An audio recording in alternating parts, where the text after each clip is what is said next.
La majorité, c'est des symptômes qu'on peut retrouver dans d'autres maladies, principalement de la fatigue, manque d'énergie, avec un brouillard mental, des difficultés à penser, à agir, des troubles cognitifs qui sont très perturbants, des troubles de la mémoire, troubles de l'attention, troubles de la concentration, et après tout un spectre de symptômes physiques qui peuvent aller de la palpitation, douleurs abdominales, des douleurs musculaires, douleurs articulaires, mais quelque chose qui regroupe tout ça aussi et qui est caractéristique de cette maladie, c'est ce qu'on appelle malaise post-effort. C'est-à-dire que les gens, dès qu'ils forcent, que ce soit sur un plan mental, physique, émotionnel ou social, ils vont potentiellement développer des symptômes exacerbés et souvent décalés dans les quelques heures à 24-48 heures après. Il y a une grande atteinte de la qualité de vie et du fonctionnement de la personne au quotidien. Et ça, c'est vraiment important à être identifié et reconnu. Les gens ont vraiment une grande difficulté à pouvoir vivre au quotidien avec ces symptômes et pouvoir faire leur activité.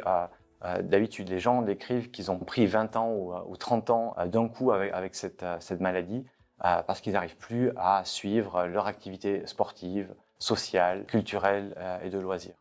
Les problèmes d'anosmie qui ont été très décrits pendant la pandémie de 2020-2021, on le retrouve chez les atteintes sévères avec tous les autres symptômes, mais des fois on ne le retrouve pas. Donc c'est très variable. Il y a une grande variabilité de tous ces symptômes chez les patients. Ça, c'est une caractéristique de cette maladie.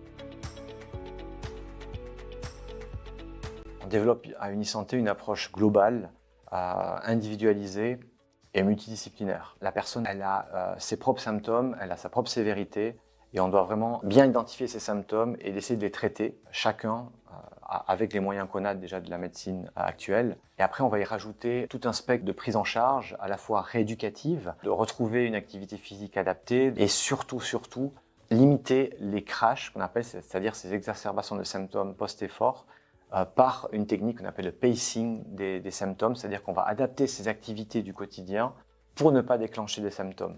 Et après les augmenter petit à petit. En parallèle de cette approche rééducative et thérapeutique, il y a des approches aussi neuropsychologiques. On va stimuler aussi le cerveau par différents exercices. On peut aller aussi sur des techniques aussi de relaxation, des médecines complémentaires, avoir un champ de professionnels aussi qui vont pouvoir aider les patients, qui est large, à la fois des physiothérapeutes, des ergothérapeutes, des psychologues, des neuropsychologues. C'est que l'évolution elle est toujours très fluctuante. Il y a des périodes où ça peut aller mieux, des périodes où ça va aller moins bien. Et on va adapter la prise en charge et les traitements en fonction justement de comment la personne se sent et qu'est-ce qu'elle est capable de faire pour ne pas la surcharger justement en thérapie.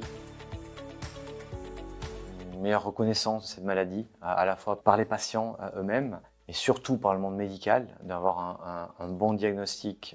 Ce n'est pas un problème de dépression, ce n'est pas un problème de burn-out, c'est vraiment une vraie maladie.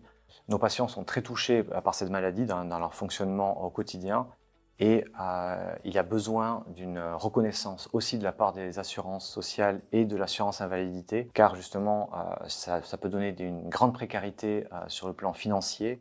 Après, l'autre aspect, c'est l'aspect de recherche.